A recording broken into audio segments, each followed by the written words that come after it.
张瑞教授负责。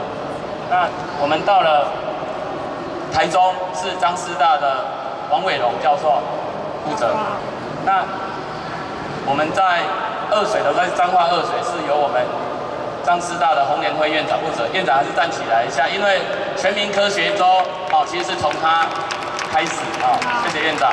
那实际上我们在南投也有所以我们的食育台主任池主任也在现场。池主任其实是把南投的小朋友从集集县到二水跟我们会合。